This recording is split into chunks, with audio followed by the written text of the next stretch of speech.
Hi friends, today we are doing Unit 6, Lesson 7, Balder the Beautiful. We're going to start by going over the key vocabulary words you'll be hearing in today's reading. Our first word is disguise, to hide by changing appearance. Our next word is rumor, a thing that people say to others about someone or something that may or may not be true. Our next word is swear, to make a serious promise. And our last word is mistletoe, a plant with thick leaves and white berries. It grows on trees. We are now going to move into today's reading. Chapter 6, Balder the Beautiful. Balder, one of the sons of Odin and Frigga, was the god who was most loved. He was beautiful, but he was also kind and friendly. He always had a smile on his face, and the other gods smiled when they saw him. Everyone loved Balder, everyone except Loki. One day Loki noticed that nobody was paying any attention to him. They were too busy looking at Balder. Loki felt a great hatred welling up inside himself. He began to think about how he might get rid of Balder.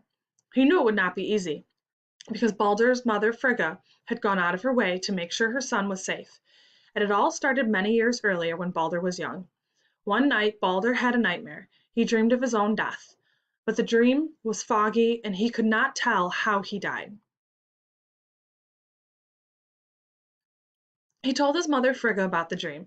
Frigga was frightened. She worried that the dream was a sign of things to come. She loved her son and wanted to protect him. She went to Odin and told him about the dream. "Is Balder in danger?" Frigga asked. "I will look into it," Odin said. Odin sent his 2 ravens out. They came back with alarming news. "Hel, the goddess of the underworld, is making preparations," said one of the ravens. "She is preparing to receive one of the gods in the kingdom of the dead," said the other.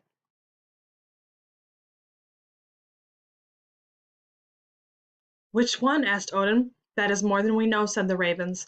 When Frigga heard this, she decided to take action. She decided that she would talk to everything in the world and make each thing promise to do her son no harm. Frigga went and spoke to the rocks. "Rocks," she said, "promise me you will do no harm to my son Balder." "We will not fall on him," said the rocks, "we promise." Frigga spoke to the water. "Water," she said, "promise me you will do no harm to my son Balder." "I will not drown him," said the water, "I promise." Frigga kept going. She spoke to all of the animals and made them promise to leave Balder alone. She spoke with the trees as well. Loki knew what Frigga had done. He knew there was almost nothing that could harm Balder. Many times he had watched the gods play a game. They would throw rocks at Balder and watch the rocks bounce off. Sometimes they even shot arrows at him. The arrows broke into pieces and fell to the ground at Balder's feet. The gods laughed and laughed, but Loki did not laugh. "There must be something that will not bounce off him," Loki said. "I will find out what it is." Loki disguised himself as an old woman. He went to Frigga. "Frigga," Loki said, "I have heard rumors. I have heard that your son Balder is in danger. I'm a mother myself. I wanted to warn you, mother to mother."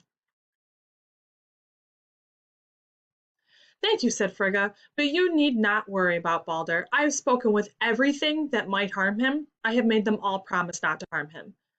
"Has everything sworn to do him no harm?" Loki asked. "Everything," said Frigga. "Well, almost everything. When I was talking to the oak tree, I spotted a little sprig of mistletoe growing on the oak. I was about to ask it to promise not to harm Balder, but I decided not to bother. What could mistletoe possibly do to anyone? It's such a tiny little plant. It hasn't even got roots of its own, you know. It grows on other trees and clings to them, as helpless as a baby clinging to its mother." "Yes," said Loki, "what could mistletoe do?" But as he nodded his head in agreement, he was thinking, "Mistletoe will do much." You may now move on to Unit 6, Lesson 7, Google Form.